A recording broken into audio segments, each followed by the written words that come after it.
If you spot a creature sitting perfectly still in a garden with its hands tightly clasped, you are witnessing a posture of deadly deception. Its name originates from the Greek word for prophet. For centuries, observers interpreted these folded forearms as a sign of religious reverence. This appearance is shared by over 2,400 distinct species, found in temperate and tropical regions across the globe. Evolution has refined the mantis into a specialized ambush predator, an insect highly engineered for survival within its environment. Its primary tactical advantage begins with a triangular head mounted on a periscopic articulated neck. This joint allows the mantis to rotate its head a full 180 degrees.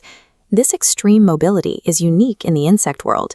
It allows the mantis to track prey across its entire field of view without moving its body and revealing its position. The striking mechanism relies on specialized raptorial front legs. The name comes from the Latin word for seizing. These limbs are lined with rows of sharp, interlocking spines that function like a spiked trap.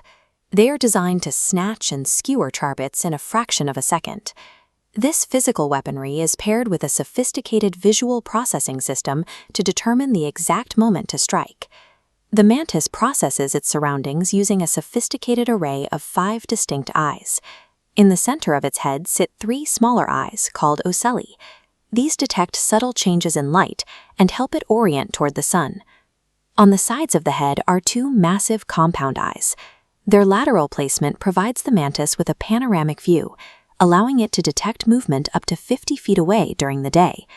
Because the compound eyes sit on opposite sides of the head, their fields of vision overlap in a central zone. This creates binocular disparity. By comparing the slightly different perspective from each eye, the mantis's brain calculates the precise depth and distance of a target. This true 3D stereo vision provides the accuracy required for a strike that occurs faster than a human eye can track.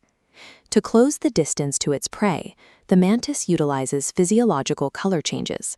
After a molt, the insect adapts its new exoskeleton to match the specific shades of its local habitat. Some species engage in extreme environmental mimicry. The dead leaf mantis resembles the decaying foliage of the forest floor, remaining undetected by predators and prey. The orchid mantis employs camouflage offensively. Its limbs mimic the petals of a flower, deceiving pollinators into flying directly into its grasp. This level of visual integration completes the ambush, allowing the mantis to initiate a strike before the target identifies a threat. The development of this machine begins in the fall. The female deposits her eggs into a foamy ootheca, hardening to protect them through the winter. In the spring, hundreds of honey wingless nymphs hatch. They emerge as miniature versions of the adult, lacking only the ability to fly. They grow through simple metamorphosis. Because their rigid outer shell cannot expand, a nymph must shed its exoskeleton as many as 10 times to accommodate its increasing size. During the final molt, the mantis emerges with its wings fully developed and functional.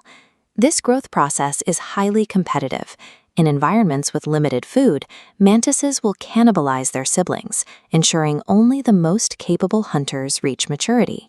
Adult mantises possess a massive appetite.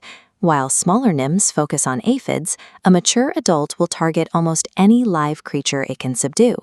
Large species are capable of capturing fast-moving insects, frogs, lizards, and even hummingbirds. Despite these predatory capabilities and their barbed limbs, they pose no threat to humans. They lack venom and generally ignore anything too large to be consumed. In the world of the undergrowth, they remain a highly efficient apex predator. This appetite makes the mantis an effective natural pest controller, protecting local flora by reducing the population of destructive insects. Every element of its anatomy, from its 3-dimensional vision to its rotating neck, works to keep its ecosystem in balance. A master of the ambush. What animal should we investigate next? Let us know below.